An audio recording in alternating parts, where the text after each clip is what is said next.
Vamos ficar de pé, que a pastora orou para você chegar, né? Agora vamos orar para começar, em nome de Jesus. Amém? Vocês estão bem? Tudo tranquilo aí? Amém. Louvado seja Deus. Feche seus olhos em nome de Jesus. Vamos iniciar agora o seminário, tá? Em nome de Jesus Cristo, essa noite abençoada. Pai, no nome de Jesus, agradecemos ao Senhor por estar aqui na Tua presença, pela Tua santa e poderosa misericórdia, Pai. Abençoa os Teus filhos, abre a nossa mente, ó Deus amado, para entender Tua palavra e o nosso coração para guardar a Tua palavra, Pai. Dê a nossa sabedoria, graça, para poder, em nome dos que se passar, meu Deus amado, a porção da Tua palavra. Abençoa os Teus filhos, cobre eles com o Teu Espírito Santo, dá a eles sabedoria e graça, em nome de Jesus, e que esse seminário, Pai, seja, meu Deus amado, uma diferença, Senhor, do antes e o depois, em o nome de Jesus. Nós também abençoamos o pastor Vinícius e pedimos a Tua bênção sobre ele, para que ele possa, em nome de Jesus, Pai Santo, ser usado pelo Senhor, para nos instruir, ó Deus amado, nessa Tua bênção. Nós oramos no nome de Jesus Cristo e todos dizem amém. Pode sentar em nome de Jesus Cristo. Aplaude Jesus aí bem forte, em nome de Jesus. Receba o pastor Vinícius. Louvado seja o Senhor. Amém? Glória a Deus. Amém, gente? Amém? Amém. Vamos aprender hoje, em nome de Jesus?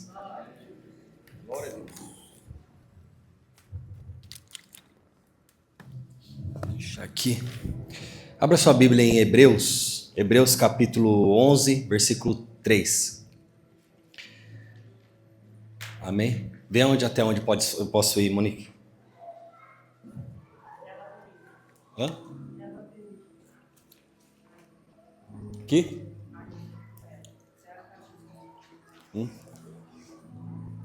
Aqui corta? Deixa daqui para cá. Põe no centro aí, por favor. Hebreus 11, 3, amém? Diz assim, ó: pela fé entendemos que o universo foi formado pela palavra de Deus, de modo que o que se vê não foi feito pelo que é visível. Vou ler mais uma vez, amém? Hebreus 11, 3. Pela fé entendemos que o universo foi formado pela palavra de Deus, de modo que o que se vê não foi feito pelo que é visível. Abre agora em João 4, 24. Esse daí vai ser o texto para a gente começar, amém? João 4, 24. Diz assim, ó: Deus é Espírito, e importa que os seus adoradores o adorem em espírito e em verdade. Esse texto é muito conhecido, né? Deus é Espírito, e importa que os seus adoradores o adorem em espírito e em verdade. Amém? Nós estamos no seminário de angelologia. O que é angelologia? Angelologia vai falar sobre o mundo espiritual, não é verdade? Vai falar sobre os anjos, sobre como que funciona o mundo espiritual.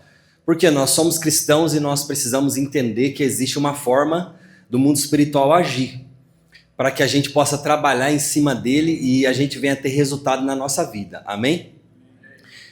O tema desse seminário é Antes de Gênesis. Por que é antes de Gênesis? Porque tudo aquilo que a gente vai falar hoje, a maior parte vai ser em cima daquilo que aconteceu antes da gente surgir na Terra, ou até mesmo da Terra surgir. Para quê? Para que quando a gente precisa aprender algo, o maior ponto inicial é o quê? Você iniciar do início. Não tem como você entender nada se você não começar do início, não é verdade? Então, esse texto é extraordinário. Deixa em Hebreus 11, 3. Ele está falando aqui, ó, vamos aprender um pouco sobre esse texto. Pela fé entendemos que o universo foi formado pela palavra de Deus, de modo que o que se vê não foi feito pelo que é visível. O que está falando aqui? Esse texto está dizendo que tudo aquilo que foi formado, seja no céu ou na terra, ele foi formado pela palavra de Deus, por aquilo que saiu da boca de Deus. Ele não foi formado por aquilo que nós vemos. O que ele está dizendo? Fala comigo, existem dois mundos. Agora existem dois mundos. Existe o mundo invisível e existe o mundo visível. O que é isso? O mundo invisível é o mundo espiritual. E o mundo visível é o mundo que nós estamos vendo aqui, que a gente vê com o nosso olho carnal. Isso é dois mundos. Então existe uma operação no mundo espiritual, que é o mundo invisível, e existe uma operação no mundo natural, que é o mundo que nós vemos. O mundo invisível, ele foi criado primeiro.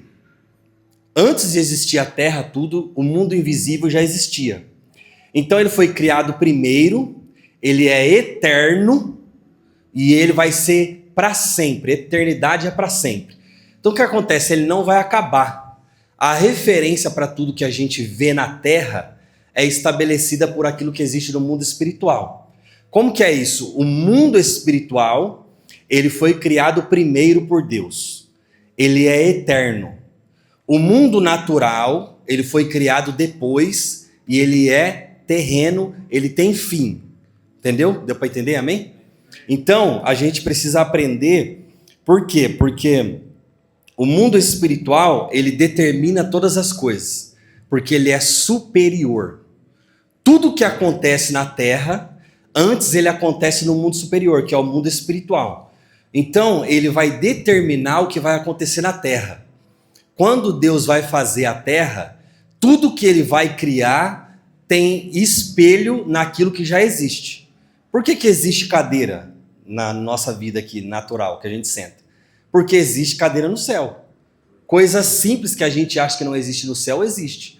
Porque não tem como você criar nada se não existir uma sombra, um espelho, a inspiração de algum lugar. Então tudo que Deus foi executar na terra, primeiro ele teve que executar no mundo espiritual. Então o que ele faz? Ele cria um mundo espiritual, ele cria tudo que existe nele. Porque o mundo espiritual é superior, é eterno e ele não vai acabar. Amém? Deu para entender até aí? O mundo natural é o quê? O mundo natural é passageiro. Ele é a sombra daquilo que já existe. Então ele foi criado depois. E ele vai acabar um tempo. Deu para entender até aí? Então, ele é inferior ao mundo superior. Sempre o mundo superior tem mais poder, tem mais autonomia sobre tudo. Tá dando microfonia por quê, Vaz? Dá uma baixadinha. O que acontece? O mundo superior, ele vai determinar o que vai acontecer no mundo natural. Por isso que a guerra é muito grande. Para quê? Para que a gente não venha à igreja. Porque quando a gente vem à igreja, a gente começa a aprender sobre isso e a gente começa a entender que as nossas batalhas não são na terra. A Bíblia diz que nós não podemos ir lutar contra carne nem sangue, não é verdade? Por quê? Porque não adianta a gente ir lá e quebrar a cara do nosso marido. Não vai resolver nada. Se você tiver um marido e você quebrar a cara dele, vai acontecer o quê? Vai dar polícia, não é verdade? Por quê? Você está querendo mudar ele? Não, você vai ser crente, velho, em nome de Jesus. Nem que seja na facada. E a gente começa a fazer o quê? A gente começa a agir com o mundo natural. Mas o mundo natural é inferior ao mundo superior, que é o espiritual. Tudo que a gente vai fazer, a gente tem que primeiro ativar o mundo espiritual. E Deus é dessa forma. Todas as vezes que Deus vai agir, ele não tem como agir na terra se primeiro ele não agir no mundo espiritual. Então o que ele faz? Deus, ele fala para que as coisas aconteçam. E diante da tua palavra, o Espírito Santo trabalha. Então existe uma ordem na fala para que o mundo espiritual ouça aquilo e então ele venha agir na terra. Para quê? Para que tenha efeito. Da mesma forma na nossa vida. Você já percebeu que tudo aquilo que você conquista, primeiro você fala. Primeiro nasce no teu coração, aí você começa a falar, né? Ai, meu sonho é ter aquele carro. Não é assim que você faz? Você vê o carro na rua e fala, nossa, esse daí é meu sonho.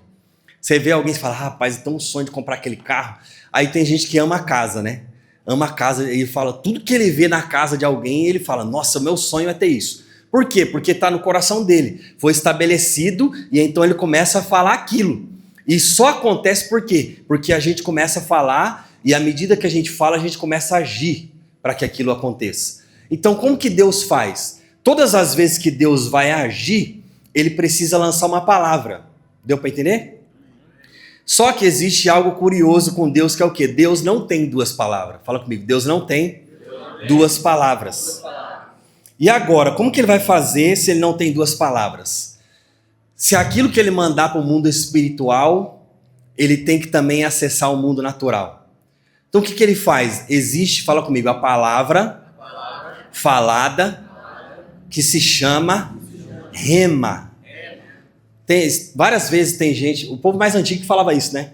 Quando a pessoa prega muito, a pessoa chega na outra e fala assim, nossa, varão, você pregou muito. Essa palavra é rema. O que ele está querendo dizer? É algo espiritual, não é algo natural. Às vezes as pessoas pregam o natural, né? Que é aquilo que a gente está acostumado já. Mas aí a pessoa vem com uma palavra diferente, aí a pessoa fala assim, isso aí é a palavra rema. O que ele está querendo dizer? Isso daí veio direto do céu. Então, a palavra rema de Deus é a palavra de Deus lançada, é a palavra de Deus falada. E existe a palavra logos, fala comigo, logos, que é a palavra escrita. Como que é isso? A Bíblia é a palavra logos, que ela está escrita, aquilo que Deus falou, que foi escrito. A palavra rema é aquilo que Deus lançou como palavra. Então, como que Deus age? Todas as vezes que Deus vai fazer algo na terra, ele não tem duas palavras, então ele tem que lançar no mundo espiritual. O que ele faz? Ele lança a palavra rema, para que atue na palavra logos, que é na escrita. Então, por isso que muitas das vezes, você vai entender hoje, porque que muitas das vezes você lê um texto e você não entende. Porque em algum momento a palavra saiu de rema e virou para logos. Ou ela saiu de logos e virou para rema. Então Deus está falando às vezes de algo que é terreno e de repente ele começa a falar de algo espiritual, que você não está entendendo nada. Porque ele saiu da palavra logos, que é a escrita, e ele lançou para a rema, que é aquilo que ele estava falando. O que acontece? A gente lê o texto e não entende nada. Porque a gente fala, velho, Deus estava falando de uma pessoa, daqui a pouco ele está falando não sei do que eu não estou entendendo nada. Por quê? Porque ele mudou e a gente não percebeu. Porque a gente não tem esse entendimento, que Deus não tem duas palavras. Então, a gente sempre acha que Deus vai falar de algo terreno só, ou de algo espiritual só. Não. Ele vai muitas das vezes estar falando de algo terreno, e de repente, sem avisar ninguém, o que ele faz? Ele lança a palavra espiritual. E aí a gente fica perdido no texto, não entende nada que está acontecendo. Então fala comigo, Deus não tem duas palavras. Amém? Então existe a palavra rema, que é a que sai da boca de Deus, e existe a palavra logos, que é a que está escrita, que é a Bíblia que a gente usa. Então quando você quer ouvir Deus, você faz o quê? Você vai ler a escrita, não é verdade? E aí existem momentos que Deus se manifesta em que às vezes a gente até ouve a voz. Tem pessoas que têm esse dom. Então ela ouve a voz, ela está ouvindo a rema, que é a que está acontecendo no mundo espiritual. Quando eu leio a Bíblia, eu estou lendo a logos, que é aquilo que é escrito. A palavra que Deus já falou, mas agora está escrita. Deu para entender, amém? Amém? Então existem dois mundos. Primeira coisa que a gente tem que entender. Existe o mundo invisível, que é o mundo espiritual, e existe o mundo visível, que é o natural que nós estamos. Tudo que Deus faz no mundo espiritual, ele tem impacto no mundo natural. Não tem como Deus fazer nada no natural se primeiro ele não liberar no espiritual. Amém? Agora você vai abrir a sua Bíblia em Ezequiel 28:11.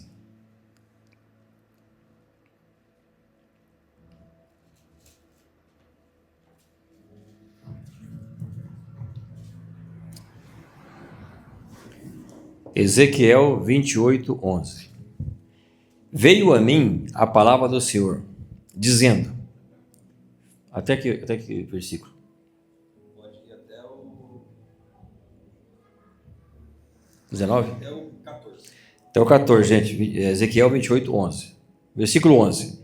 Veio a mim a palavra do Senhor, dizendo, filho do homem, levanta uma lamentação sobre o rei de Tiro, e diz-lhe, assim diz o Senhor Deus, tu eras o selo da medida, cheio de sabedoria e perfeito em formosura.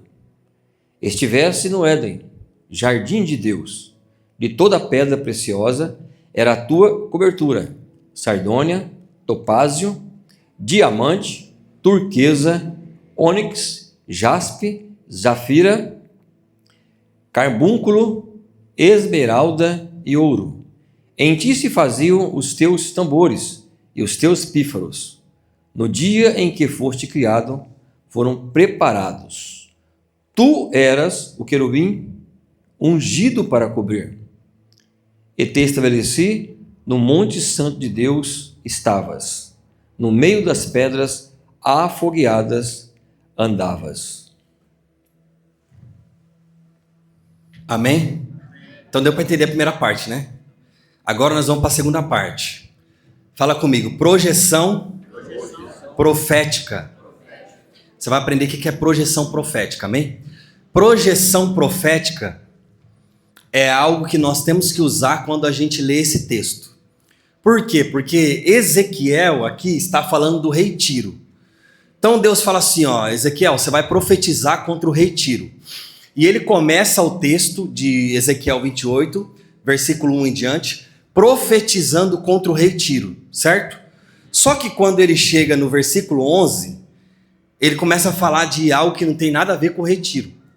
Ele começa a falar de algo espiritual. Então o que aconteceu? Deus está lançando uma palavra logos sobre alguém que está na terra e ele muda automaticamente para a palavra rema, que é algo espiritual.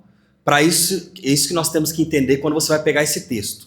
Então ele está falando do rei Tiro. De repente ele muda para Lúcifer. No mesmo texto. É loucura isso daí, não é verdade? O que é isso? É projeção profética. Eu quero fazer um exercício com você agora. Fecha o seu olho. Imagina agora algo que você nunca viu.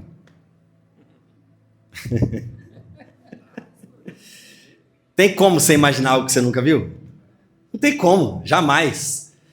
Então, como que é usada a projeção profética? Projeção profética é quando Deus quer falar de algo celestial e algo que você nunca viu. Aí Deus quer que você entenda sobre aquilo. Então o que Deus faz? Deus usa algo que já existe. Quando Deus vai falar com você de algo que você nunca viu, ele precisa mostrar para você uma referência. Então ele precisa fazer o quê? Ele precisa demonstrar através de algo que já existe para que você entenda o que ele está querendo dizer. Então o que está acontecendo aqui? Deus usa a profecia para o rei Tiro, porque o rei Tiro ele tinha o coração e as atitudes de Lúcifer. A mesma coisa que Lúcifer fez, ele fazia. Aí o que Deus faz? Deus usa o símbolo dele, que era o que todo mundo conhecia, as atitudes dele, o coração que ele tinha contra o povo de Deus. Deus usa aquilo para demonstrar aquilo que Lúcifer era. Então o que ele faz? Ele pega aquilo que já existe, aquilo que você está vendo, para demonstrar o que você nunca viu e não conhece. Por quê? Porque o propósito de Deus é que a gente entenda e aprenda sobre o mundo espiritual.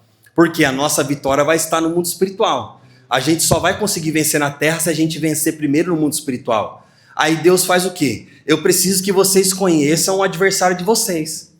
Porque existe uma diferença entre Lúcifer e Satanás, irmão, que as pessoas não entendem.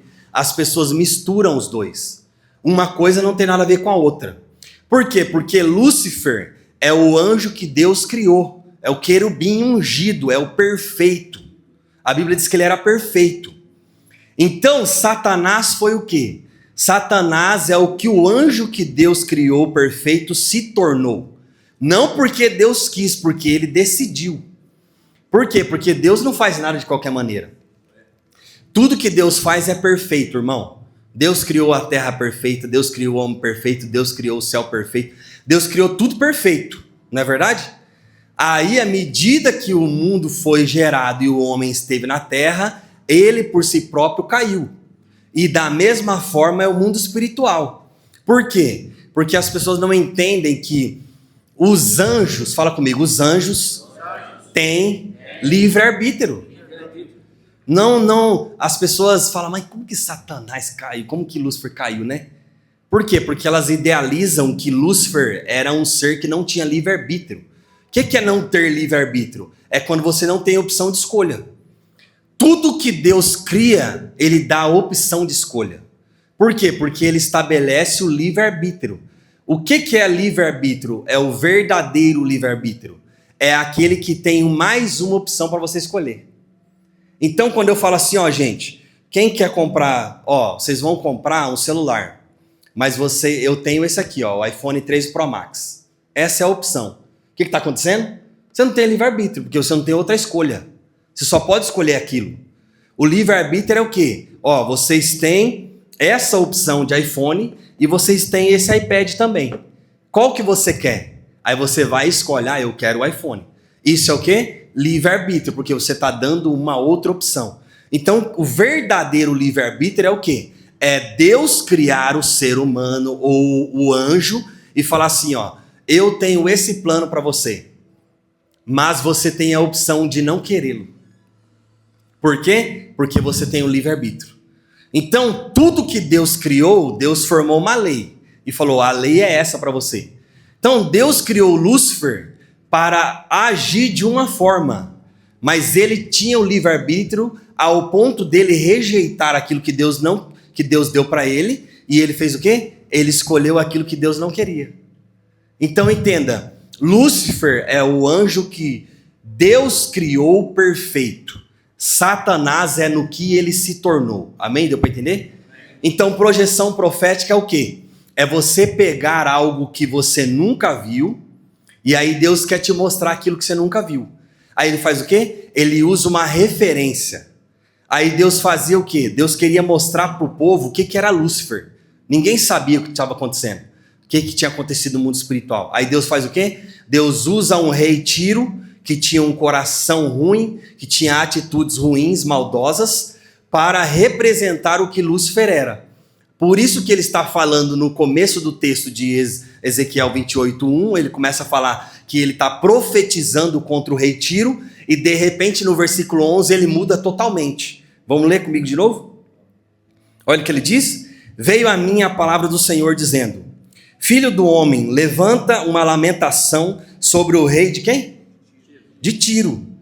E diz-lhe, assim diz o Senhor Deus, tu eras o selo da medida, cheio de sabedoria e perfeito em formosura. Estiveste no Éden, fala comigo, no Éden, jardim de Deus. Aí ele diz assim, ó, e de toda a pedra preciosa era a tua cobertura. Fala comigo, de toda a pedra preciosa. Aí Deus está falando o quê? Ezequiel, você vai profetizar contra o rei de Tiro, certo? Só que de repente ele começa a falar de alguém que estava no Éden. O rei de Tiro estava no Éden? Não. Por quê? Porque nós temos que entender que existe o mundo invisível e existe o mundo visível. Até então a terra não existia. Que Éden é esse? É aí que está o ponto. Por que existia um Éden na terra? Porque já existe a referência no céu. Já existe um Éden no céu. Então quando Deus cria os céus, ele faz o Éden. Ele fala assim, ó, estiveste no Éden, jardim de Deus. O que é isso? Para você entender. Ó, a Bíblia diz que Deus está nos céus, no mais alto dos céus. O que ele está querendo dizer? Deus está no céu, no norte. O lugar mais alto é o norte. Então Deus está lá. Aí o que ele faz? Aqui está o trono de Deus. Vamos supor que a garrafa é o trono de Deus. Aqui está o trono de Deus. Embaixo do trono de Deus existe o monte. Que ele está dizendo aqui, ó. Olha o versículo. Estiveste no Éden, jardim de Deus. Certo? Nesse lugar tem versão que diz monte de Deus. Por quê? Porque Deus está aqui no trono e abaixo dele existe um monte. A representação desse monte é aquilo que Moisés fazia, aquilo que os homens de Deus faziam, certo? Então o que ele faz? Ele estava lá. Tem muita gente que não entende uma coisa. O jardim é uma coisa, gente. O Éden é outra. O que significa Éden? Terra. Deus criou a terra no mundo natural, o Éden. E Deus plantou um jardim no Éden. É duas coisas diferentes. O Éden é a terra e o jardim no Éden é o quê? Um jardim que Deus plantou dentro da terra. Aí Deus pegou o homem e colocou lá. Então é duas coisas diferentes, amém? Então o que Deus está fazendo aqui? Deus está falando de algo que não existe no mundo natural e ele precisava que o homem entendesse isso. Então como que ele vai fazer? Ele vai usar algo que já existiu. Então ele fala assim, ó, você, Lúcifer, estava no jardim de Deus, estava no Éden, jardim de Deus. De toda a pedra preciosa era a tua cobertura. Então Deus está fazendo o quê? Deus está usando o rei Tiro como referência para aquilo que ele queria falar de Satanás. O mesmo coração e a mesma atitude, certo? Vamos lá para Isaías. Isaías 14, versículo 12. Aqui nós vamos ver sobre outro rei que Deus também vai usar como referência. 14, 12. Isaías 14, versículo de número 12. Diz assim, ó: Como caíste desde o céu, ó Lúcifer, filho da alva, como foste cortado por terra, tu que debilitavas as nações. Até onde? Só tem. Então quer dizer, ele está falando aqui do rei Nabucodonosor e de repente ele fala de Lúcifer. Uma coisa que automaticamente na nossa visão humana parece que não tem nada a ver uma coisa com a outra, não é verdade? Agora vamos lá para Hebreus. Para Hebreus não, vamos para Apocalipse 4:1. Apocalipse 4:1.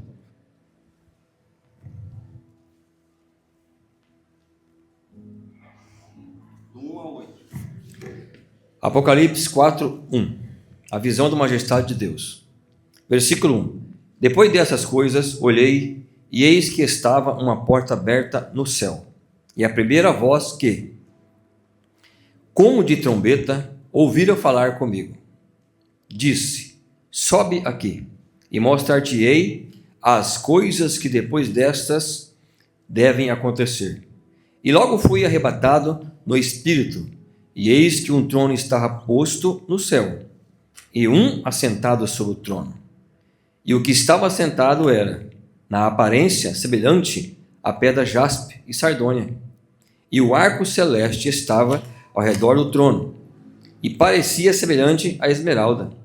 E ao redor do trono havia 24 tronos, e vi assentados sobre os tronos 24 anciãos, vestidos de vestes brancas, e tinha sobre suas cabeças coroas de ouro. E do trono saíam relâmpagos, e trovões, e vozes. E diante do trono ardiam 7 lâmpadas de fogo, as quais são as 7 Espíritos de Deus. E havia diante do trono um mar de vidro, semelhante ao cristal. E no meio do trono, e ao redor do trono, 4 animais cheios de olhos, por diante e por trás. E o primeiro animal era semelhante a um leão, e o segundo animal semelhante a um bezerro. E o que tinha o terceiro animal, o rosto como de um homem. E o quarto animal era semelhante a uma águia voando. E os 4 animais tinham cada um de per si. É isso? E os 4 animais tinham cada um de per si 6 asas. E ao redor e por dentro estavam cheios de olhos. E não descansavam nem de dia e nem de noite, dizendo: Santo, Santo, Santo é o Senhor Deus, o Todo-Poderoso, que era e que é e que há de vir. Até quando? Amém? Então vamos lá. Projeção profética é quando Deus usa algo que nós estamos vendo na terra para explicar algo que nós nunca vimos no mundo espiritual. Então o que ele faz? Ele usa o rei Tiro como exemplo, que tinha um coração e atitude igual Lúcifer, para falar um pouco sobre Lúcifer. Aí depois ele vai em Isaías, né, que a gente leu 14, e ele fala sobre o rei Nabucodonosor, que tinha o coração, a atitude também e as ações igual de Lúcifer. Aí ele vem aqui em Apocalipse 4 e ele fala de uma visão que João estava tendo. Ele diz o quê? Olha o versículo 3 para você ver. E o que estava sentado era, na aparência, semelhante à pedra de jaspe e sardônica, e o arco celeste estava ao redor do trono. Olha que coisa extraordinária. Você sabia que aquilo que nós vemos aqui, como que nós conhecemos como arco-íris, esse arco-íris existe no céu, do lado do trono de Deus. Por quê? Porque quando Deus destrói a terra com Noé, com todo mundo que tinha, com água, Deus faz uma aliança com Noé. Aí ele fala o quê? Ele fala: Noé, nunca mais eu vou destruir a terra com água, com dilúvio. Aí ele fala: vou acabar com fogo que não tem mais volta. Né? Aí o que ele faz? Ele fala assim: eu vou fazer uma aliança com você. Aí Deus faz a aliança de Deus, é aquilo que nós vemos como arco-íris. Só que aqui na terra é chamado de arco-íris. No céu é diferente. A Bíblia está dizendo aqui no versículo 3 que chama de arco celeste. Por quê? Porque o diabo é pilantra, irmão. Arco celeste é a aliança que Deus fez com Noé. Então o que Deus fez? Para Deus não esquecer, isso é uma metáfora que Deus não esquece, do lado do trono de Deus tem um arco celeste, que é o que nós conhecemos como o arco-íris. Só que aí Satanás fez o quê? Ele mudou o nome. Ele colocou arco-íris. Por quê? Porque Íris é uma deusa. Íris é uma deusa da Grécia. E ele fez o quê? Ele quis tirar o pacto que Deus fez com o homem e transformar e levar para uma deusa, adoração à deusa. Então, todas as vezes que você vê o arco que nós chamamos de íris aqui, você tem que lembrar que não é arco-íris. Aquilo é o arco celeste. É o mesmo arco que está do lado do trono de Deus. O que ele foi feito? Para que Deus não se esqueça da promessa que ele fez a Noé. Noé, nunca mais eu vou destruir a terra com água. Por quê? Porque eu fiz uma aliança com você. Você pode aplaudir ao Senhor? Amém?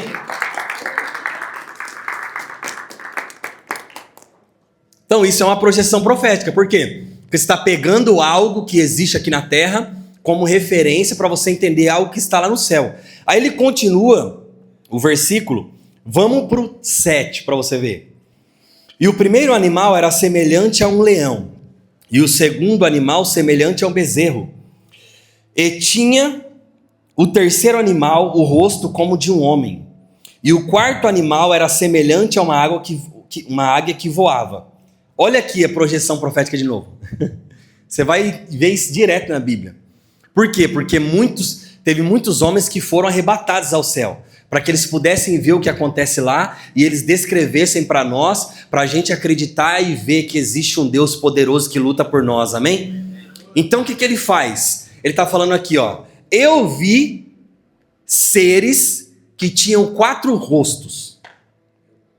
Às vezes as pessoas querem formar imagens disso e fica horrível. Por quê? Porque você não pode formar imagens daquilo que é celestial, irmão. Senão você está profanando aquilo que é de Deus. Então o que está acontecendo? Como ele não tinha uma referência, como João não tinha uma referência daquilo que tinha no céu, na terra, nada se comparava, aí ele vem e fala assim, ó, eu vi o primeiro, que era semelhante, ó, ele não está dizendo que tinha. O que as pessoas fazem? Elas colocam o rosto de um leão de um lado, o rosto de um homem do outro, e eles vão colocando até formar uma coisa bizarra. Por quê? Porque eles pegam esse texto, eles querem transformar aquilo, mas não tem jeito. Por quê? Porque não é igual. Ele está dizendo aqui que era semelhante. Ele pensa, Deus, como que eu vou explicar para o povo o que eu vi? Aí Deus fala, usa a projeção profética. Você vai usar o que você viu na terra e você vai demonstrar para eles o que você está vendo no céu. Aí ele faz o quê? Ele fala assim, ó, eles tinham 4 rostos. Um tinha um rosto como semelhante a um leão. O do outro lado tinha um rosto semelhante a um homem. E ele vai falando. Aí ele vem e fala assim, ó, semelhante a um bezerro. Aí no quarto ele fala algo mais louco ainda. Ele fala assim, ó, semelhante a uma águia. Não. Ele fala uma águia que voava. Como que você explica um negócio desse? Irmão, é louco demais a Bíblia. Por quê? Porque a gente vive muito na terra, mas a gente não entende que o mundo espiritual é muito mais poderoso. Como nós aprendemos no começo aqui, ó, existe o mundo invisível, que ele é eterno, ele é superior, e ele é muito melhor. Ele é a referência, ele foi criado primeiro. E existe o mundo natural. Ele foi criado depois, ele não é eterno e ele é inferior. Então tudo que a gente vê na terra é extremamente inferior, é mais baixo, inferior é mais baixo, é mais fraco, é a sombra daquilo que existe no mundo espiritual. Aí Deus quer falar de Lúcifer, que a gente vai aprender um pouco sobre Lúcifer hoje. Lúcifer não é Satanás, Lúcifer é o anjo perfeito que Deus criou, amém? E aí Deus faz o quê? Deus começa a usar referências. As 2 referências que Deus usa é o quê? O rei Nabucodonosor e o rei Tiro. Por quê? Porque eles tinham o coração, as atitudes e as ações igual de Lúcifer. Então por isso você lê no começo do texto, Deus falando, profetiza contra o rei Tiro, Ezequiel.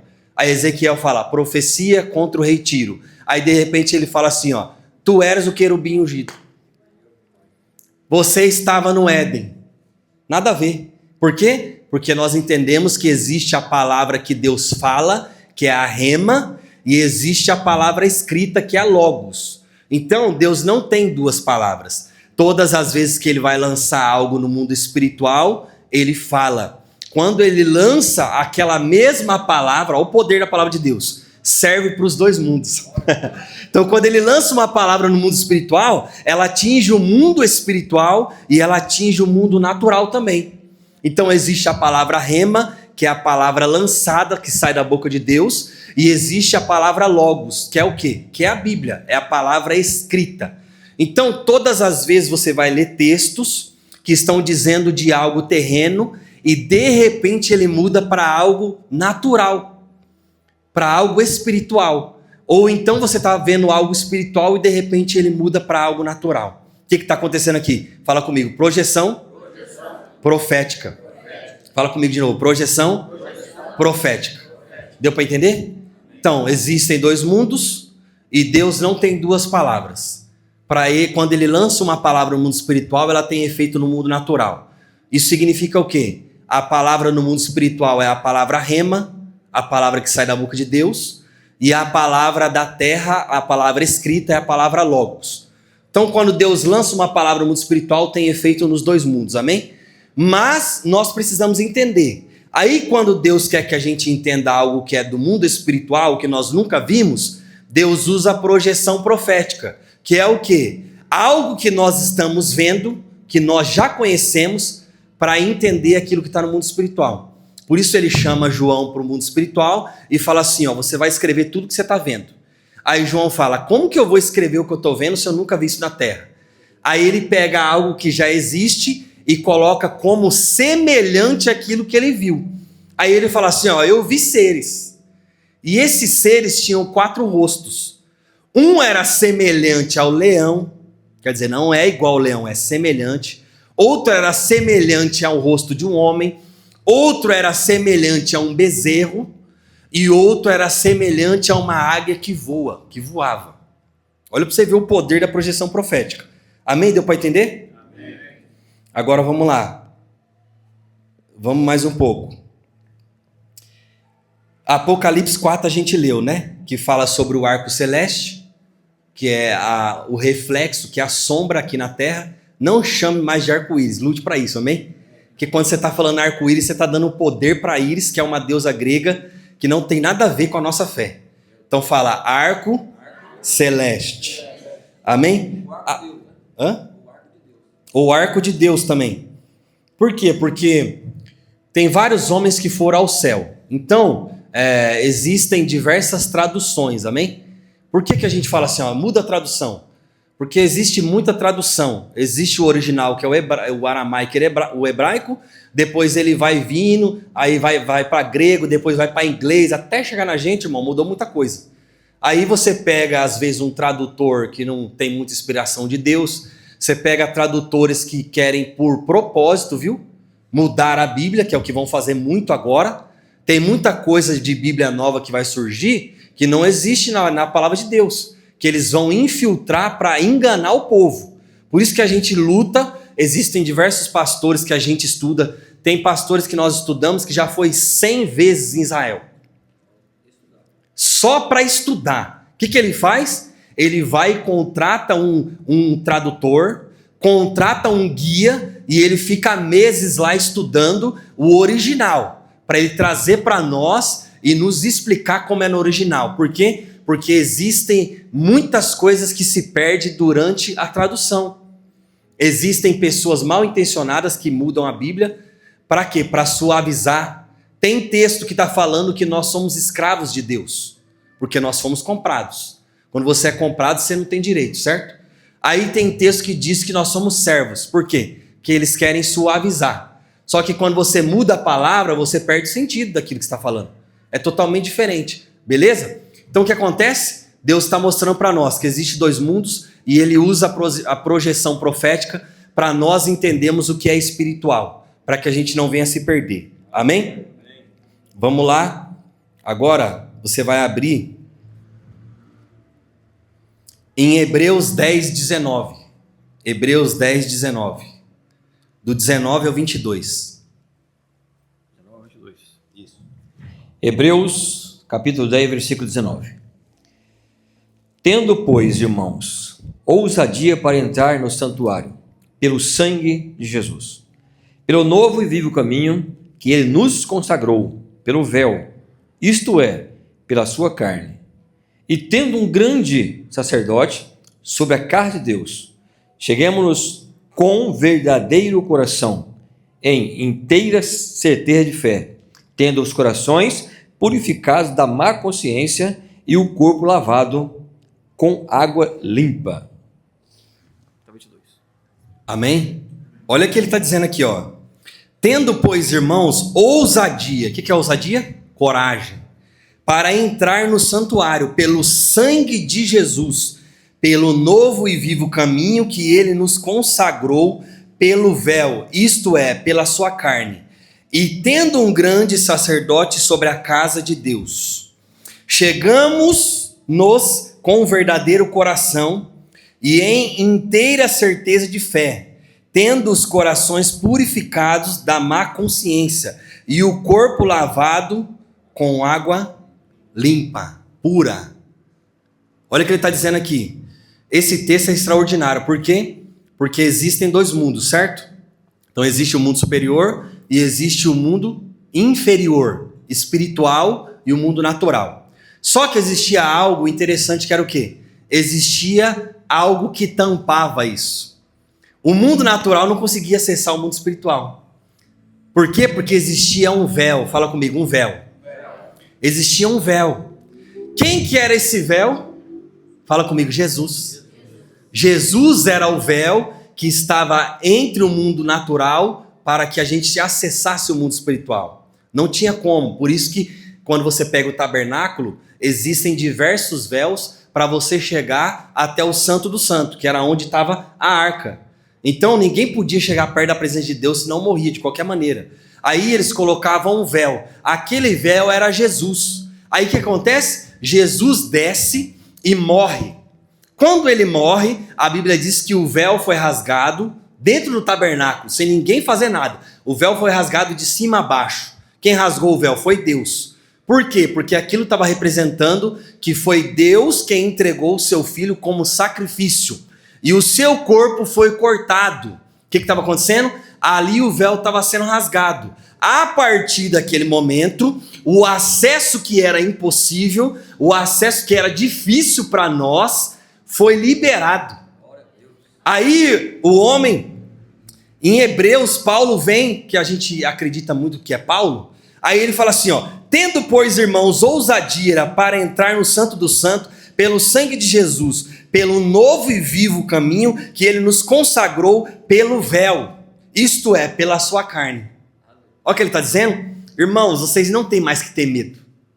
Vocês não têm que ter medo mais de chegar na presença de Deus. Vocês não têm que ter medo mais de acessar o mundo espiritual. Por quê? Porque o véu que tinha, que tampava, que proibia esse acesso, foi rasgado. Ele mesmo se entregou a sua carne e o seu sangue para ser rasgado numa cruz, para que nós tivéssemos acesso a Deus. Aí ele fala assim, ó, tenham ousadia. Meu Deus, irmão. Sabe o que ele está dizendo? Ele está dizendo que nós temos que ter ousadia de nos aproximarmos de Deus. Por quê? Porque às vezes a gente fala assim, eu sou tão pequeno, Deus está tão longe. Não, irmão, Deus aproximou. Jesus trouxe de volta aquilo que Adão tinha perdido. Deus trouxe de volta, Jesus trouxe de volta para nós, para que nós pudéssemos ter acesso a Ele. Isso é uma projeção profética, por quê? Ele está dizendo véu. O véu é algo que nós vemos na terra. Ele está dizendo que o véu é o corpo de Cristo. Ele está mostrando para nós a referência. Ele está dizendo assim, ó, não é um pano que tinha, era o próprio Jesus que estava ali para nos guardar. Aí ele fala assim, ó, porque eu me entreguei, porque eu dei minha vida, agora eu tenho o poder de fazer vocês se achegarem para perto de Deus. E então vocês até um dia irem morar com Ele na glória. Você pode aplaudir ao Senhor? Amém? Isso é extraordinário, irmão, o que ele está dizendo aqui. Então deu para entender o que é projeção profética? Agora vamos para Isaías 14, 12. Agora nós vamos aprender um pouco sobre Lúcifer. Isaías 14, 12. Você vai ler comigo, amém? Isaías 14, 12. Isaías 14, versículo 12. Como caíste desde o céu, ó Lúcifer, filho da alva, como foste cortado por terra, tu que debilitavas as nações. E tu dizias no teu coração, só o 12? Pode ler o resto. 13 agora. E tu que dizias no teu coração, eu subirei ao céu, acima das estrelas de Deus, exaltarei o meu trono. E no monte da congregação me assentarei, ao lado do norte. Subirei sobre as alturas das nuvens e serei semelhante ao Altíssimo. E contudo levado serás ao inferno, ao mais profundo do abismo. Os que te virem te contemplarão, considerar-te-ão e dirão: é este o homem que fazia estremecer a terra e que fazia tremer os reinos?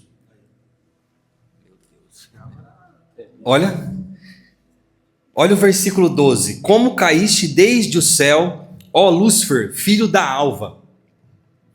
Gente, o nome original não é Lúcifer, amém? Fala comigo, Rei Léo, Ben Shahar. Isso é hebraico, amém? Rei Léo. Ei, Léo, lascou, hein? Só porque você está quieto. Fala comigo, Rei Léo, Ben Shahar. O que significa? Lúcifer, eu vou explicar depois que não é Lúcifer. Lúcifer, filho da alva. Por quê? Porque a palavra Lúcifer, a raiz dela é Vênus. Então o que é Vênus? Vênus é um planeta que a gente conhece, não é verdade? Vênus é um planeta. O que é a função de Vênus? A função de Vênus, 70 a 75%, ele reflete a luz que vem do Sol. Então o que significa isso? Lúcifer é Vênus, portador da luz. Ele não é dono da luz, ele é portador da luz. O que significa? Significa que ele apenas reflete uma luz. Por quê? Porque Vênus, ele não tem luz, é um planeta inabitável. Ele não tem luz, mas ele tem um sol que reflete nele. E quando a gente olha, de noite a gente consegue enxergar ele. Porque ele está refletindo a luz do sol. O que era Lúcifer? Lúcifer refletia a luz que vinha de Deus. Por isso que ele era lindo, porque ele era o portador da luz, mas ele não era o dono. Ele apenas refletia a luz de Deus mais do que todos. Então o que acontece? Lúcifer refletia a luz que vinha de Deus nele. E todo mundo olhava para ele e falava assim: meu Deus, como que pode um negócio desse? Ele é maior entre todos. Por quê? Porque ele estava refletindo uma luz que ninguém tinha igual. Ele era portador da luz, ele refletia a luz. Rei Léo Ben Shahar, amém? Deu para entender? Agora vamos lá em Ezequiel. Nós vamos usar os dois textos também, um completa o outro. Ezequiel 28, 14. Olha o que ele diz: tu eras o querubim, ungido para cobrir, e te estabeleci no monte de Deus estava, no meio das pedras afogueadas. Isso aqui é extraordinário, irmão. Todo mundo entendeu? Rei Léo Ben Shahar? Lúcifer, filho da alva. Por isso que tem texto que diz filho da alva. Amém? Por quê? Por causa dessa estrela, está falando isso, sobre a alva. O que acontece? Quem que era Lúcifer? Lúcifer era um querubim. Fala comigo, querubim. Querubim ungido. É duas palavras diferentes. Querubim vem de queruve, que é do hebraico queruve, significa querubim. Ungido significa separado, líder. Então o que ele era? Ele era um querubim que liderava. Qual é a função do querubim? Guardar, porque ele está dizendo, você guardava. Então isso era Lúcifer. Lúcifer era um querubim. Semana que vem nós vamos aprender sobre as classes de anjos, que a gente acha que tudo é anjo, né? Não, existem diversas classes de anjos na Bíblia que são explicadas para nós, para a gente entender como que funciona o mundo espiritual. Aí ele está dizendo o quê? Que a gente já ouviu diversas vezes que Lúcifer era regente do coral. Quem já ouviu isso aqui? Isso não existe, irmão. Isso é mentira. Por quê? Lúcifer não era responsável por gerenciar nenhum coral.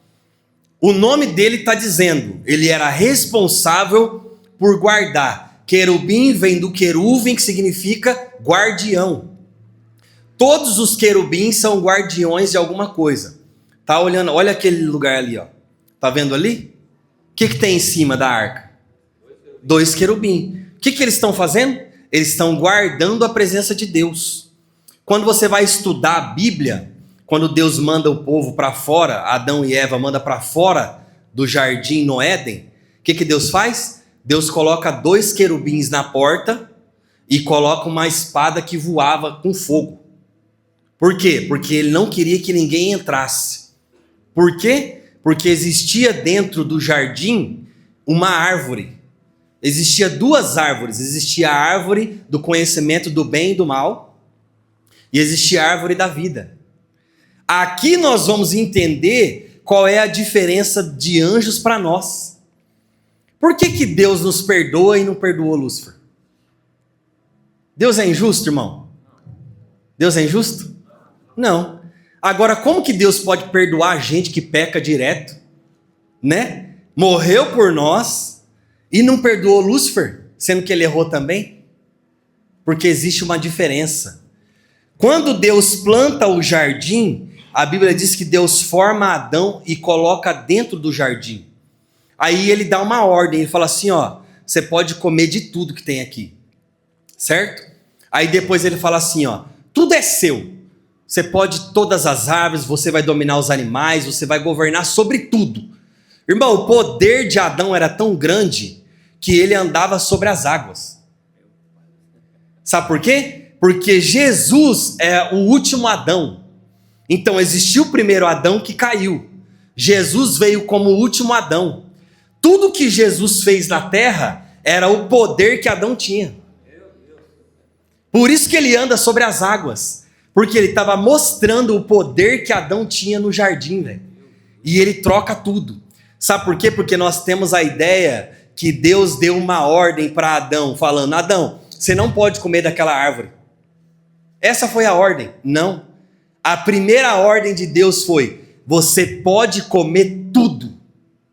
Olha a diferença? Nós temos a visão de um Deus proibidor, irmão. Mas a primeira ordem que Deus deu foi, pode comer de tudo. Não era uma escolha, era uma ordem. Porque eu formei o jardim, eu formei tudo para você, Adão. E eu te dou uma ordem que você pode comer tudo. Depois que ele deu a ordem para ele desfrutar de tudo que ele não tinha feito, quem tinha feito era Deus. A Bíblia diz que Deus formou a terra inteira. Depois de tudo que ele formou, aí ele formou o homem. E ele colocou o homem dentro do jardim. E ele falou assim, ó, eu vou ser a partir de agora o seu Deus e Senhor. É que não dá tempo de eu falar aqui, mas para você ter noção, quando você vai pegar o livro de Gênesis 1 em diante, você vai ver, e Deus criou as árvores, e Deus criou o mar, e Deus fez separação de tudo. Quando ele cria Adão, ele muda. Ele fala assim, ó, o Senhor Deus. A diferença? Não é mais Deus. Ele é Deus das coisas, certo? Quando ele cria o homem, ele se torna um provedor. Quando eu providencio algo para alguém, quando eu sou o provedor da minha casa, eu sou estabelecido como Senhor. Então o que Deus faz? Deus chama Adão, forma tudo e depois coloca Adão lá. Aí ele fala assim, ó, a partir de agora eu te dou uma ordem para você comer de tudo, Adão. Sabe por quê? Porque eu não sou só seu Deus, eu sou seu Deus e Senhor. Sabe por quê? Porque eu sou Deus, mas eu também provi tudo aquilo que você precisa. Meu Deus. Irmão, Deus não é um Deus proibidor como as pessoas acham. Deus deu tudo para Adão. Só que tinha algo que Deus precisava fazer. Deus precisava dar o livre-arbítrio real, verdadeiro. Aí Deus faz o quê? Eu vou te dar tudo, mas eu vou te dar uma ordem também. Você não pode tocar naquelas árvores ali. Sabe o que ele estava estabelecendo? Ele estava agindo da mesma forma que ele agiu com Lúcifer. Você tem direito a tudo aqui, Lúcifer, mas você também tem o direito de não me obedecer. Porque eu não quero que ninguém me adore, eu não quero que ninguém me sirva obrigado. Eu quero que tudo que vocês façam com o coração aberto, voluntário, com amor. Irmão, Deus podia ter feito Adão um robô, mas sabe o que ele fez? Ele fez Adão com o direito de escolha. Ele faz tudo perfeito, coloca Adão lá e fala assim, ó, você pode escolher entre tudo. Inclusive, não querer me servir. Meu Deus. Por isso que ele estabelece as duas árvores. Por quê? Porque ele estava provando o coração de Adão. Você vai ler um texto, eu vou trazer semana que vem, que diz assim, ó, os anjos eleitos. Para você ser eleito, tem que ter o direito de escolha, né? O que a pessoa na política faz? Ela é colocada como destaque para pessoas votarem nele e elegerem ele. Tem o direito de escolhermos para quem que nós vamos votar. E quando ele ganha, o que acontece? Ele é eleito. Então o que Deus faz? Quando Deus cria todos os anjos, Deus coloca eles à prova. E 1/3 não passou no teste. Porque eles escolheram ser desobedientes a Deus. Então o que eles fazem? Eles não são anjos eleitos. Apenas 2/3 são eleitos. Porque eles escolheram servir a Deus. Aí a Bíblia está dizendo o quê? A Bíblia está dizendo que tu eras o querubim ungido para cobrir e te estabeleci no monte santo do Senhor, no monte santo de Deus. Então, olha o que está dizendo aqui, que ele era um querubim ungido, ele era guardião, ele era perfeito, ele era separado, guardião líder. Isso aqui é extraordinário, irmão, sabe por quê? Porque vai lá em Ezequiel 28:12, olha o que diz aqui, filho do homem, levanta uma lamentação sobre o rei de Tiro e diz-lhe, assim diz o Senhor Deus, tu eras o selo da medida, cheio de sabedoria e perfeito em formosura. O que é selo da medida? Ele era responsável, tem Bíblia que diz aferidor da medida. Era ele que testava, era ele que ajustava o que ia acontecer. Meu Deus. Ele era responsável por isso. Então o que ele era? Ele era responsável, querubim, guardião. Fala comigo, querubim, guardião, ungido. Ele era líder superior. Ele era líder de outros anjos. Como você acha que ele conseguiu convencer 1/3, irmão? Por quê? Porque ele tinha influência sobre aqueles anjos. Ele tinha influência sobre aqueles querubins, ele tinha influência sobre todos aqueles que estavam abaixo dele. Então Deus faz o quê? Eu te escolhi como querubim. Você vai guardar a santidade, a presença, a adoração. E então você vai ser até ungido. O que você vai ser? Quando alguém é colocado como pastor, ele é ungido como pastor. O que está querendo dizer? Ele é superior aos membros. Por quê? Porque ele tem uma sabedoria, ele tem um conhecimento, ele tem uma experiência, ele tem um preparo melhor para ser líder sobre os outros. Então o que Deus fez? Deus deu tanto poder a ele que colocou ele superior aos outros.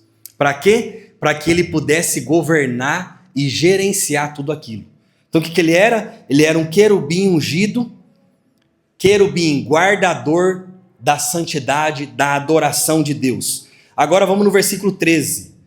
Estiveste no Éden, jardim de Deus, de toda a pedra, vamos até aqui só. Tem um versículo que fala que ele estava no Monte Santo de Deus, e aqui no versículo está dizendo que ele estava no Éden, jardim de Deus. Certo? Deu para entender? Amém? Agora a gente vai pular. Aonde ele estava? Ele estava no jardim de Deus, no Éden de Deus. Existia o Éden natural, mas antes já existia o Éden espiritual, que é onde Deus mora, a montanha de Deus. Por isso que a gente, não sei se vocês conhecem o termo que fala Deus El Shaddai. Deus El Shaddai é o quê? Deus da montanha. Por quê? Porque Deus mora na montanha. Deus mora no norte. Um dia eu vou explicar isso aqui, você vai ficar louco, irmão. Por que ele mora no norte? Por quê? Porque antes de criar algo, antes de Deus criar as coisas, primeiro precisava existir o nada. Porque Deus era tudo. Olha que loucura, irmão. Entendeu? Por quê? Porque Deus era tudo. Agora Deus vai criar as coisas. Antes de Deus criar algo, ele precisava criar o nada, porque nem o nada existia. Porque ele era tudo. Aí Deus faz o quê? A Bíblia diz que Deus se recolhe. Meu Deus, irmão. Deus tem que sair 4 pontos. Deus tem que sair de 3 e se concentrar no norte. Dali então se cria o nada. E depois do nada Deus vai criar tudo. Então vamos lá. O monte, o trono de Deus está no Monte Santo, no lado mais alto, no norte. Embaixo de Deus tem o Monte Santo, tem um monte, que é o Éden celestial. Fala comigo, Éden celestial. Lúcifer estava lá. A Bíblia está dizendo, estiveste no Éden, jardim de Deus. Certo? Então ele estava lá como o guardião da santidade de Deus. Agora vamos falar um pouco sobre a queda. Ezequiel 28, 18. Não, hoje não. Vamos para outro dia. Que eu quero falar mais sobre Lúcifer. Aí semana que vem eu vou falar sobre os anjos, sobre o que acontece no mundo espiritual quando você ora. Você acha que é algo natural, que é algo normalzinho. Ai, Jesus, não. O negócio é louco. Existe algo tremendo que acontece quando você ora. E como orar. Você vai aprender isso aí, amém? Ezequiel 28, 18, ó. Pela multidão das tuas iniquidades, pela injustiça do teu comércio, profanaste os teus santuários. Certo? Agora, vamos ver aqui, ó. Deixa eu ver para me explicar mais fácil. Pela multidão das tuas iniquidades. Certo? Deu para ler aí? É o versículo 18. Vamos subir mais um pouco para me explicar isso aqui antes para você entender melhor. 14. Tu eras o querubim ungido para cobrir e te estabeleci. No monte santo de Deus estava. No meio das pedras afogueadas andava. Esse texto aqui é extraordinário. Deixa eu ver se eu acho aqui. O que era pedras afogueadas? Vamos ler o texto que vai ficar mais fácil? Deixa eu achar aqui rapidinho, gente. Quer ver, ó? Que vai falar sobre...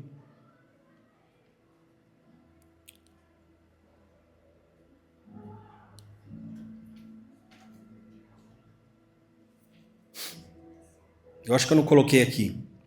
Vai falar sobre os tronos. Quer ver, ó? Já preguei. Aqui, ó. Ezequiel 12.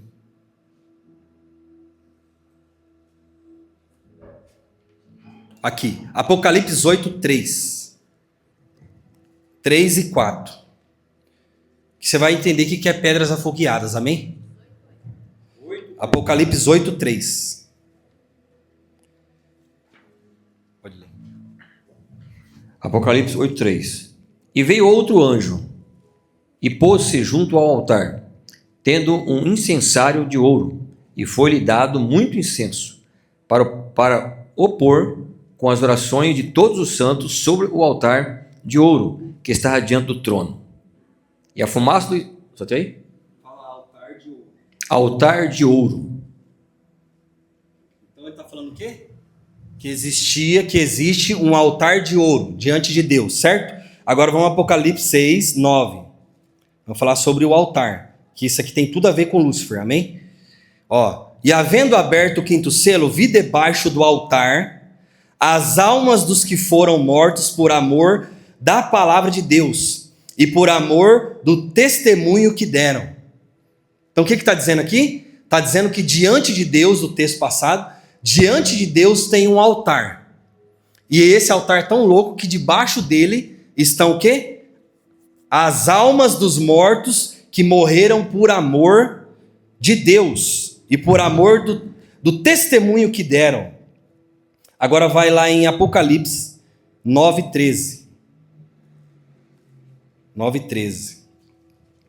E tocou o sexto anjo a sua trombeta, e ouviu uma voz que vinha das quatro pontas do altar de ouro, que estava diante de Deus. Fala que estava diante de Deus. Agora Isaías, isso aqui são as referências, amém? Isaías 6. Isaías 6, versículo 6. Isso aqui é um seminário, amém, gente? Pregação é uma coisa, seminário é outra.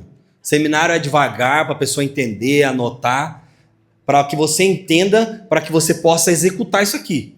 Ó, Isaías 6:6. Porém, um dos serafins voou para mim, trazendo na sua mão uma brasa viva, que tirara do altar com uma tenaz, e com a brasa tocou a minha boca, e disse: Eis que isto tocou os teus lábios, e a tua iniquidade foi tirada, e expiado o teu pecado. Então vamos entender isso aqui. Diante do trono de Deus existe um altar. Esse altar, ele é de ouro. E nesse altar está dizendo aqui, ó, que o serafim trouxe uma brasa viva. O que é essa brasa viva? Fala comigo, pedra afogueada. O que é pedra afogueada? É o que está falando lá, ó. Você em Ezequiel 28. Você estava e você andava diante das pedras afogueadas. Ezequiel 28, 18. Ezequiel 28, 18. Abre aí. Ezequiel 28. Ezequiel 28, 18. Tá bem, peraí. Ezequiel 28, 18. Pela multidão das tuas iniquidades, pela injustiça do teu comércio, profanaste os teus santuários. Eu, pois, fiz sair do meio de ti um fogo, que te consumiu e te tornei em cinza sobre a terra, e aos olhos de todos os que te veem. Aqui ele está falando da iniquidade dele, depois eu vou explicar que é iniquidade. No verso 14 diz assim, ó: Tu eres o querubim, ungido para cobrir, e te estabeleci no monte santo de Deus estava. Então está dizendo o quê? Você é um querubim, o guardião, eu que te estabeleci. Aonde você estava? Você estava no monte santo de Deus, no jardim de Deus, no Éden celestial. Amém? Aí ele diz assim, ó: no meio das pedras afogueadas andavas. Está dizendo que tem um altar de ouro, que o serafim voou, pegou aquela pedra. Tem Bíblia que fala pedra de fogo, tem Bíblia que fala pedra afogueada. Amém? É a mesma coisa. Então Deus está dizendo o quê? Você andava sobre essas pedras. Ele está dizendo que Lúcifer era responsável por isso, irmão. Ele não era líder de coral. Ele é responsável por guardar essas pedras. Por quê? O que são as pedras? Hoje, o que é lançado naquele altar? É as nossas orações, que significa adoração, que nós vamos aprender no próximo, quem nunca ouviu. Antes de Cristo, era a adoração dos anjos. Então o que acontecia? A adoração dos anjos gerava pedras afogueadas. Aí o que Lúcifer tinha que fazer? Lúcifer ia e pegava dos anjos de todo mundo essas pedras.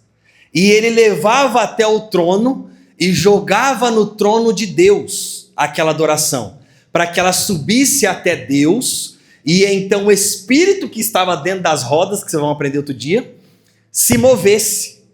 Por quê? Porque o trono de Deus se move, mas ele só se move diante da adoração. Então não existia terra. Para que aquele trono se movesse, precisava ter adoração. Aí o que acontece? Lúcifer recolhia essas pedras e levava até o altar e jogava lá. Quando ele jogava lá, essa adoração, que era dos anjos, subia até Deus e Deus respirava. E quando ele respirava, o trono se movia com o espírito que estava dentro do trono. Que ele só se move com fogo. Porque ele é dínamo é dinamite, ele tem que explodir. Para ele explodir tem que ter fogo. Então o que acontece? A adoração gera o fogo e o fogo é levantado para que o trono se mova. Você vai entender porque você tem que adorar, irmão. Isso daí não é à toa. A adoração move o trono de Deus. Mas isso aqui era antes. Não existia ser humano. Então o que o Lúcifer fazia? Ele pegava a adoração dos anjos, que eram as pedras afogueadas, e ele jogava no altar. E então Deus agia. Ele era responsável por guardar aquilo. Por isso que ele é um querubim, um guardador ungido. Você vai fazer o que ninguém faz. Você vai guardar a adoração. Ele era Lúcifer, o anjo perfeito. No texto aqui vai continuar, ele não era Satanás. Ele era o Lúcifer, o anjo perfeito, levantado para guardar esse altar, para proteger essa adoração. Fala. Vai mudar a versão aqui, para ficar mais fácil. Além disto, Ezequiel 28:14, na King James. Além disto, foste também ungido como querubim guardião. Afinal, foi precisamente para essa função que eu te designei. Entendeu? Sem Atenas, hein? Aí ele diz assim, ó, no 13, vamos no 13. Estiveste no Éden, jardim de Deus, de toda pedra preciosa era a tua cobertura, sardônia, topázio, diamante, turquesa, ônix, jaspe, safira, carbúnculo, esmeralda e ouro. Em ti se faziam os teus tambores e os teus pífaros. No dia em que foste criado, foram preparados. Olha o que diz aqui. Em ti fazia os teus tambores e os teus pífaros. No dia em que foste criado, foram preparados. Aqui foi criada a música, irmão. Os sons. Quando Deus criou Lúcifer, ele já estabeleceu nele, os pífaros e tambores. A gente toca violão. Ele era o próprio violão. Meu Deus. Imagina a autoridade que ele não tinha, velho. Então o que ele fazia? Ele tinha nele a adoração, saía dele.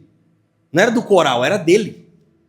Saía dele e os outros adoravam. Então saía a adoração própria dele, de dentro do corpo dele. Ali foi criado os sons, os toques, os tambores, tudo que a gente vê hoje nele. E ele recolhia as pedras afogueadas para lançar no altar de ouro que está diante de Deus. E aquilo é o que? A adoração dos anjos, para que o trono de Deus se movesse.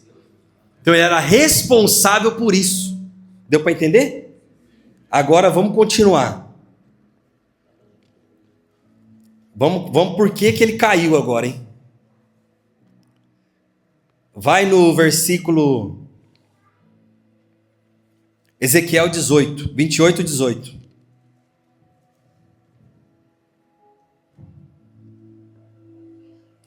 Pela multidão das tuas iniquidades, pela injustiça do teu comércio, profanaste os teus santuários. Tem Bíblia que diz aqui, irmão, que fala assim, profanaste o teu lugar de culto. Meu Deus. que está dizendo aqui? Quando ele, dentro do coração dele, estabelece o que acontece em Isaías 14, que ele fala assim, eu vou estabelecer o meu trono acima do trono de Deus, acima das estrelas de Deus. É isso que ele fala lá, amém? Como que ele vai fazer isso? Para que ele possa fazer isso, a primeira coisa que ele tem que fazer, ele precisa se tornar um Deus. Porque ninguém vai adorar alguém que não é Deus. Para que ele se torne Deus, ele precisa de algumas coisas.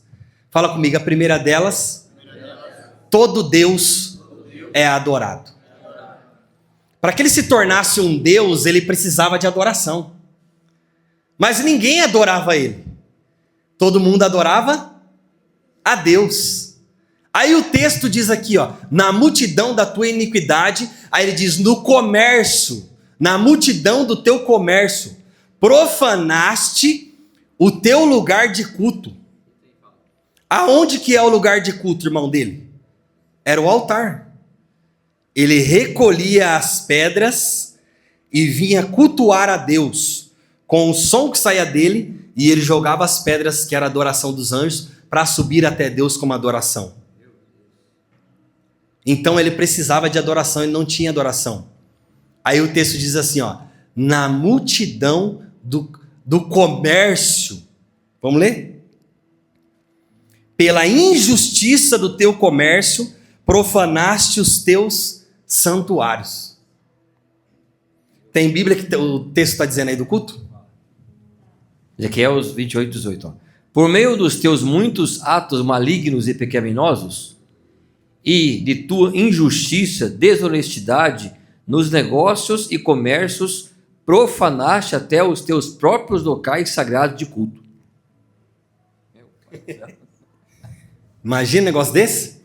Agora, como que ele profanava? Toda vez que, ó, o comércio, na multidão do teu comércio, toda vez que ele ia buscar adoração, ele fazia um negócio. Você é um anjo. Quantas pedras você produziu de adoração a Deus? 50? Fala que foi 40. Beleza? Aí ele pegava 50 e guardava 10 para ele. Por quê? Porque ele queria ser um Deus e todo Deus tem que ser adorado. Mas ele não tinha adoração. Ele precisava da adoração de Deus. Aí o que ele faz? Ele vai buscar a adoração de Deus e ele começa a guardar para ele. Isso é a multidão do teu comércio. Ele estava comercializando a adoração de Deus. Ele estava guardando a adoração para ele. Por quê? Porque ele já tinha um plano. Vou estabelecer o meu trono acima de Deus. E quando eu estabelecer, eu tenho que ser um Deus. E para mim ser um Deus, eu tenho que ter adoração. Aí ele começou a convencer um terço a favor dele. Aí ele começa a fazer o acordo. Ó, fala que foi 40. O outro, você fez quanto? 30. Fala que foi 20. E os querubins, os anjos falavam, tá bom. Por quê? Porque ele tinha contado o plano dele. Eu vou me estabelecer com o meu trono acima. É assim que ele convenceu, irmão. Por que caiu um terço? Por quê? Porque ele fazia o comércio.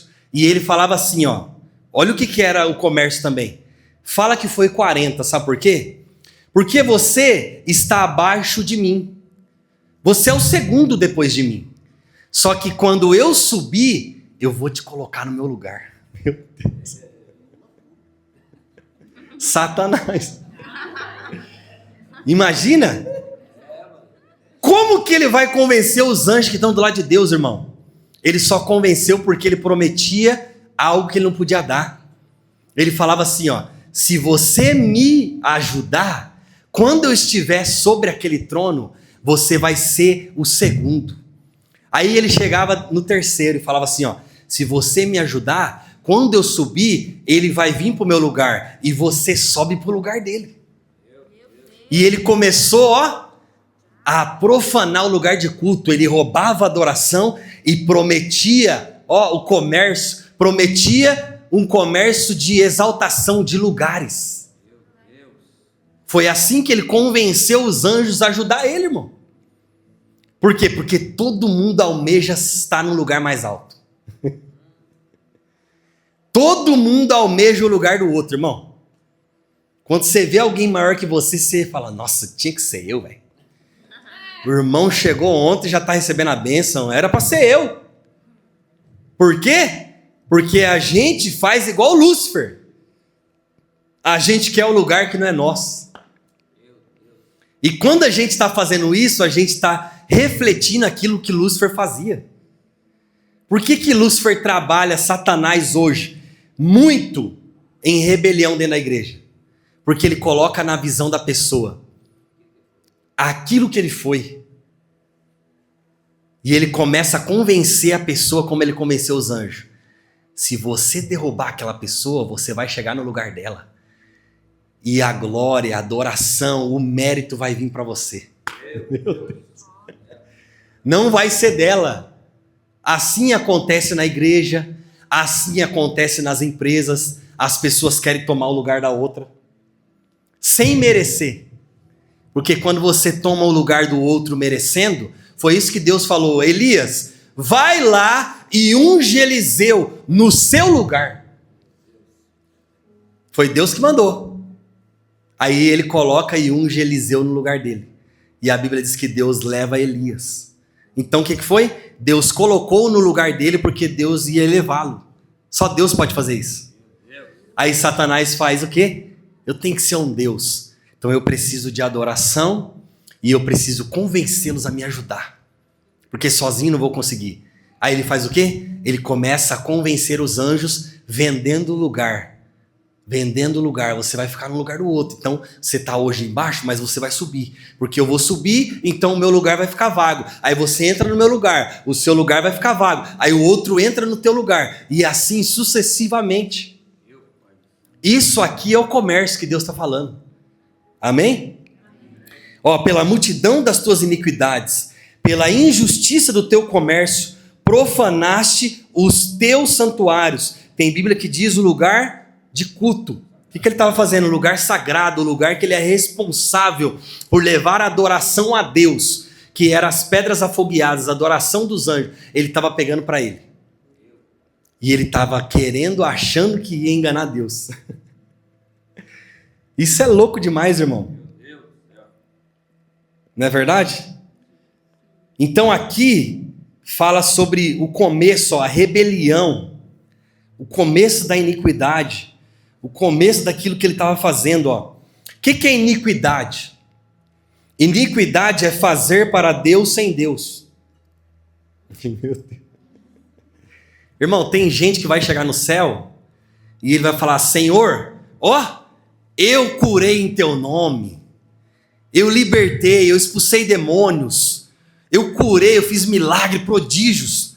E a Bíblia diz que Jesus vai falar o quê? Aparta de mim porque eu não te conheço. Sabe por quê? Porque Deus não mandou ele fazer aquilo. Ele estava fazendo pelo seu próprio ego. Ele estava usando o dom dele para o benefício próprio. Sabe por quê? Uma coisa específica sobre dom é o quê? Deus te dá o dom, mas ele não tira. Independente do que você está fazendo. Você pode ser muito usado por Deus. Se amanhã você pecar, você pode vir aqui que você vai ser usado, sabia? Porque Deus não remove o dom. O dom vai ser cobrado no último dia. É aí que vai acontecer isso. Que as pessoas vão chegar diante de Jesus e vão dizer assim, mas eu curei no teu nome. Eu fiz milagre no teu nome. Eu operei maravilha no teu nome. Aí ele fala assim, eu expulsei demônio. Meu Deus do céu, irmão. Deus deu o dom para a pessoa expulsar o demônio. E no final, ele vai falar assim, eu não te conheço. Sabe por quê? Porque você foi o reflexo que Lúcifer foi. Você fez por seu bel prazer. A cobrança de muitas pessoas aí fora, não existe diversos cantores extraordinários do mundo? O cara canta, irmão, para o lugar, velho. Mas ele não está na igreja. Quem que deu o dom para ele? Foi Deus. Satanás não cria nada, irmão. Satanás só pega o que Deus criou e usa para ele. Ele vai lá e convence o cantor. Vem para mim que eu te dou dinheiro, como o pastor pregou ontem. Como ele fez com Jesus. Vem para mim que eu te dou fama. Vem para mim que eu te dou ouro, te dou riqueza, te dou tudo que você quiser. É só você usar o seu dom para mim, porque ele sabe que foi Deus que deu o dom. Então o que a pessoa faz? A pessoa se vende, faz um comércio com aquilo que Deus deu para ela, para usar lá fora algo que era para ela usar aqui dentro da igreja para adorar a Deus. Aí ela faz o quê? Ela canta, ganha dinheiro, ganha fama. Só que quando ela chegar diante de Deus, ela vai ver que Deus falou assim: eu te dei o dom, mas você usou para o seu bel prazer. Aparta-te de mim, que eu não te conheço. Meu Deus.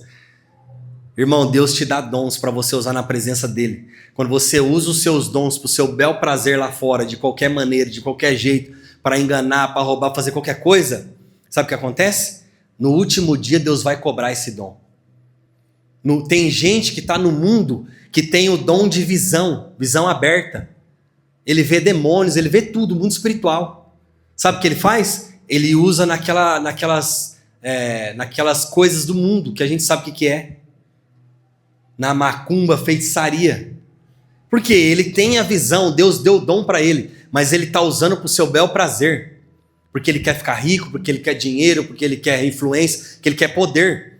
Ele está usando o dom que Deus deu para ele. E Satanás está usando aquele dom. Mas o dom é de Deus. Um dia essas pessoas vão ter que chegar diante de Deus e apresentar suas mãos, as suas obras, os seus dons. Aí Deus vai dizer: eu não te conheço. Por quê? Porque você deu o dom que eu te dei para outro. Você deixou Satanás usar o seu dom. E com isso você estava fazendo um comércio. Estava fazendo algo que não me adorava. Algo que não era para salvação de vidas, para libertação de vidas. Algo que não abençoava as pessoas, apenas a tua vida. E aí o que acontece? Nós estamos sendo o reflexo de que Lúcifer foi. O reflexo que ele foi quando a gente faz isso. Por isso as pessoas vão se enganar. Porque elas estão achando que quando você peca, tem muitas pessoas que estão no altar que vivem pecado. E nada acontece. Ele canta, as pessoas choram. Ele prega, as pessoas são tocadas. Ele faz milagre, cura as pessoas. E no final, tudo isso vai salvar as pessoas. Mas a própria alma dele vai se perder. Olha o que a Bíblia diz: do que adianta ganhar o mundo inteiro e perder a sua alma? A Bíblia está dizendo: do que adianta ganhar? Quer dizer, eu vou ganhar, mas no final vou perder minha alma.